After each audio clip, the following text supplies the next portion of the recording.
আসসালামু আলাইকুম। এই ইংলিশ ক্লাসটিতে আমি আপনাদের সামনে আলোচনা করব রাইট ফর্ম অফ ভার্ব নিয়ে। এই রাইট ফর্ম অফ ভার্ব কি? রাইট ফর্ম অফ ভার্ব হচ্ছে যে ভার্বকে সঠিক করা, অর্থাৎ ইংরেজিতে একটি ভার্ব দেয়া থাকবে, সেই ভার্বটি দেয়া থাকবে ইনকারেক্ট বা সঠিক। সেই ইনকারেক্ট ভার্বটিকে সঠিক করাই হচ্ছে right form of verb.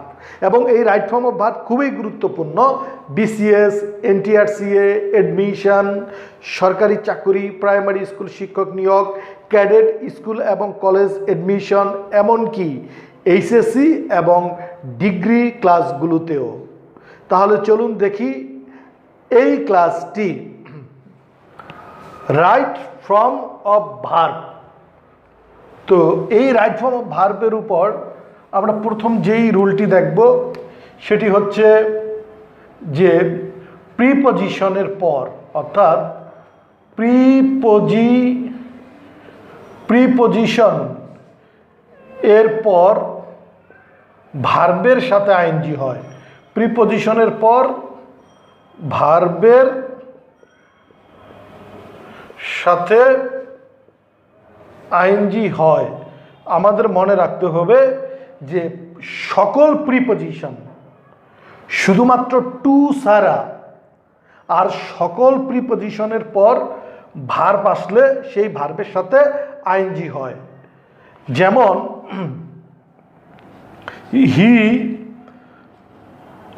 Solved the problem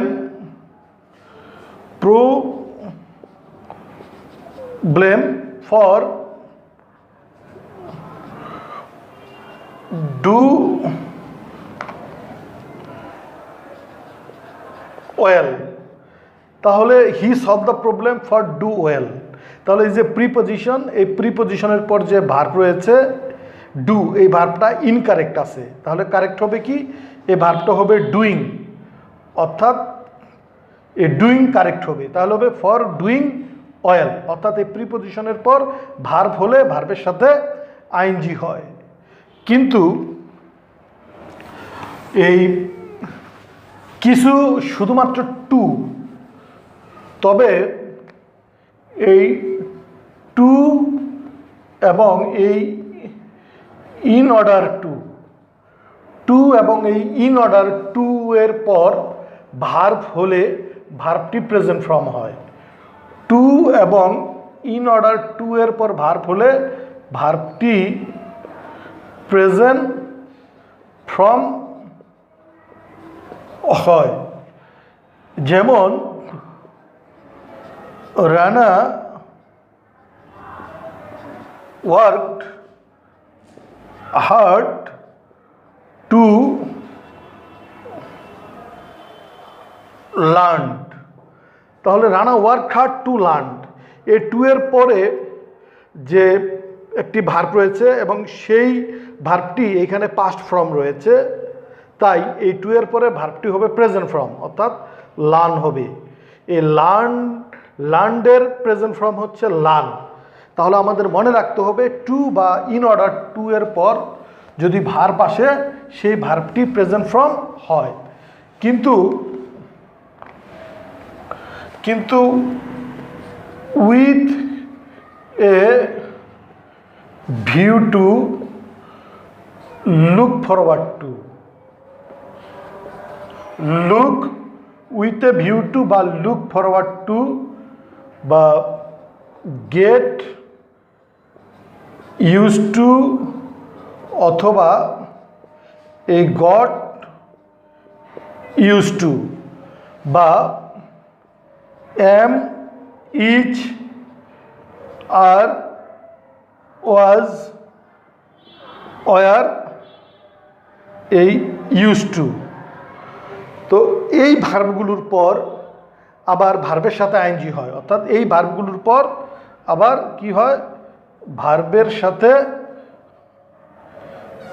ING হয়, অর্থাৎ এই ভার্বগুলোর পর ভার্বের সাথে আইএনজি হয়। উইথ এ ভিউ টু, অর্থাৎ এর জন্য বা এ কারণে, লুক ফরওয়ার্ড টু এই উদ্দেশ্যে, গেট ইউজ টু অভ্যস্ত হওয়া, গট ইউজ টু অভ্যস্ত হয়েছিলাম।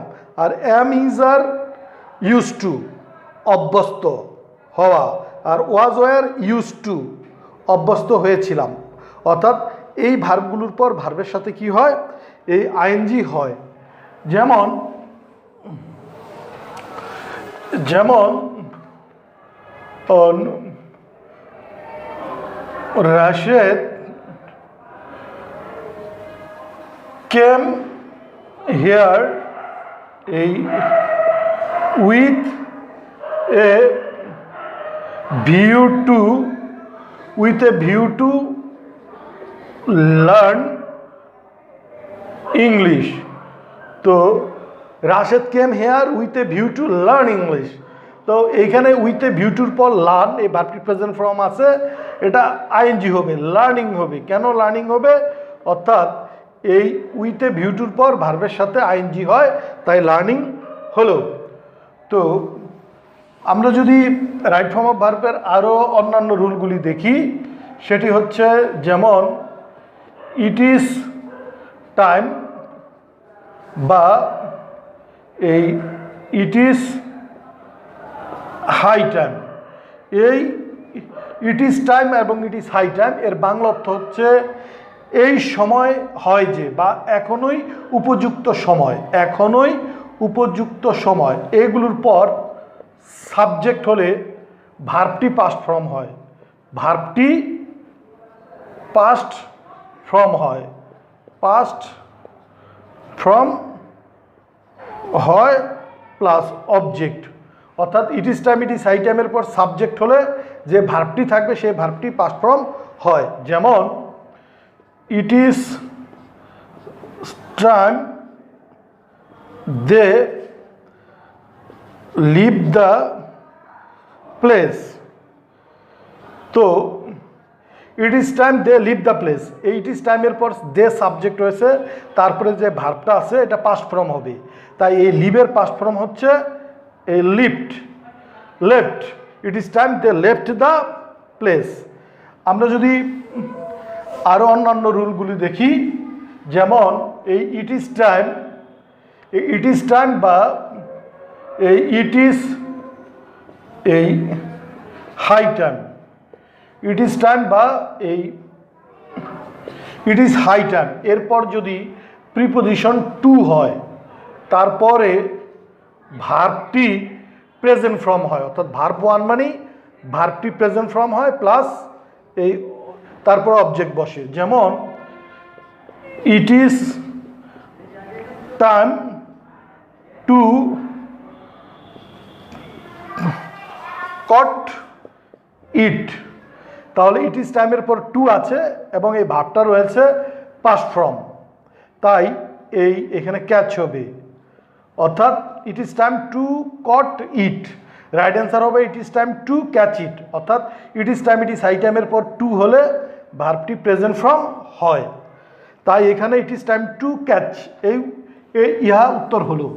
এবং আমরা যদি আরেকটি উদাহরণ দেখি, যে ইট ইজ আরেকটি নিয়ম দেখি এই রুলেই, যে এই it is time it is high time এরপরে এই প্রিপোজিশন ফর থাকবে, তারপরে অবজেক্টিভ ফর্ম থাকবে,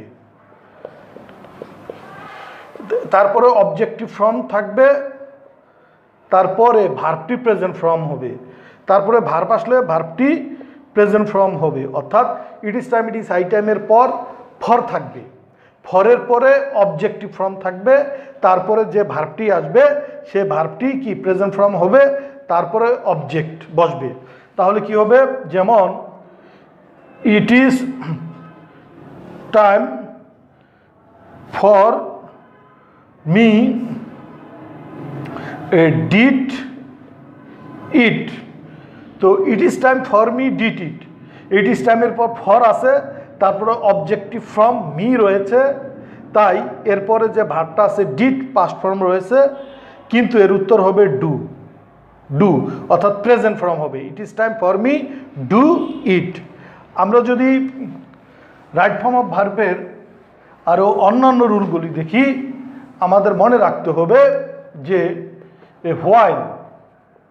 এই হোয়াইল অর্থ যখন, এই হোয়াইলের পর ভার্ব হলে বা হোয়াইলের পর ভার্ব আসলে এই ভার্বের সাথে আইএনজি হয়, ভার্বের সাথে আইএনজি হয়।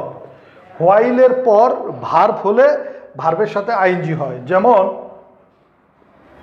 While walk in the garden, while walk in the garden I saw them. তাহলে এই যে হোয়াইল, এই হোয়াইলের পরে ভার্ব আছে ওয়াক, তাই এর সাথে কি হবে? আইএনজি হবে। সঠিক উত্তর হবে এই ওয়াকিং। তাহলে কি হইল? While walking in the garden I saw him. সঠিক উত্তর হবে while walking in the garden I saw him. আমাদের মনে রাখতে হবে যে হোয়াইলের পর ভার্ব আসলে ভার্বের সাথে আইএনজি হয়। কিন্তু হোয়াইলের পর যদি সাবজেক্ট আসে, কিন্তু এই হোয়াইলের পর যদি সাবজেক্ট আসে বা হোয়াইলের পর যদি সাবজেক্ট থাকে, তাহলে কি পাস্ট কন্টিনিউয়াস টেন্স হয়, অর্থাৎ তাহলে পাস্ট কন্টিনিউয়াস টেন্স কি ভার্বটিকে বানাতে হবে। হোয়াইলের পর সাবজেক্ট হলে পাস্ট কন্টিনিউয়াস টেন্স কি ভার্বটিকে বানাতে হবে। যেমন এই while I play I saw Karim, while I play I saw Karim, এই হোয়াইলের পরে সাবজেক্ট আছে, তারপরে কি আছে? এই ভার্ব রয়েছে। তাহলে হোয়াইলের পর যদি সাবজেক্ট থাকে এবং তখন এই ভার্বটাকে পাস্ট কন্টিনিউয়াস টেন্স বানাতে হয়, তাহলে হবে ওয়াজ প্লেইং। পাস্ট কন্টিনিউয়াস হচ্ছে ওয়াজ প্লেইং। তাই সঠিক উত্তর হবে হোয়াইল আই ওয়াজ প্লেইং, যখন আমি খেলিতেছিলাম, আই স করিম, আমি করিমকে দেখলাম। তো আমাদের মনে রাখতে হবে যে এই শুড হ্যাভ বা এই should have been, should have বা শুড হ্যাভ বিন বা এই উড হ্যাভ বা এই would have been, must have been, may বা ক্যান এই হ্যাভ বিন বা মাস্ট হ্যাভ, অথবা এই মে হ্যাভ বা এই ক্যান হ্যাভ। অর্থাৎ এইগুলোর পর যে ভার্বটি আসবে সেই ভার্বটি পাস্ট পার্টিসিপল ফর্ম হবে। অর্থাৎ এগুলোর পর যে ভার্বটি আসবে সেই ভার্বটি পাস্ট পার্টিসিপল ফর্ম হবে, সেই ভার্বটি পাস্ট পার্টিসিপল ফর্ম হবে। এইগুলোর পর যে ভার্ব আসবে সেই ভার্বটি কি হবে? পাস্ট পার্টিসিপল ফর্ম হবে। যেমন আমরা যদি উদাহরণ দেখি, যেমন you should have earn more, you should have earn more. তাহলে সঠিক উত্তর হবে earned, you should have earned more, কারণ এই শুড হ্যাভের পর ভার্বের পাস্ট পার্টিসিপল ফর্ম হয়। তো আমাদের মনে রাখতে হবে যে এই সহজভাবে যে বিং,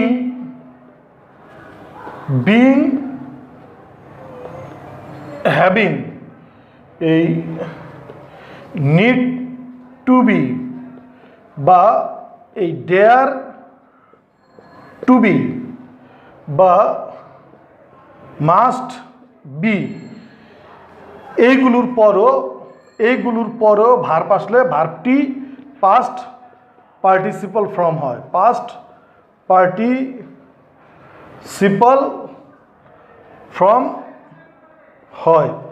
এই being, having, need to be, dare to be, must be এগুলোর পর যদি ভার্ব আসে ভার্বটি কি হয়? পাস্ট পার্টিসিপল ফর্ম হয়। যেমন having do my duty I left the field. Having do my duty I left the field, এখানে হ্যাভিং এর পরে যে ভার্ব রয়েছে ডু, এটি পাস্ট পার্টিসিপল ফর্ম হবে, অর্থাৎ ডান হবে। এই ডু এর পাস্ট পার্টিসিপল ফর্ম হচ্ছে ডান, তাই হ্যাভিং এর পর পাস্ট পার্টিসিপল ফর্ম হয়, অর্থাৎ কি হলো? Having done my duty I left the field. প্রিয় শিক্ষার্থীগণ, এই রাইট ফর্ম অফ ভার্বের উপর আপনাদের সুবিধার্থে আমার আরও বাদবাকি 3টি ক্লাস রয়েছে, সেই ক্লাসগুলো দেখার আমন্ত্রণ জানিয়ে আমি শেষ করছি। তবে আমার এই ক্লাসটি যদি আপনাদের এতটুকু ভালো লেগে থাকে তাহলে সাবস্ক্রাইব করুন আমার এই চ্যানেলটি। আপনারা ভালো থাকুন, সুস্থ থাকুন।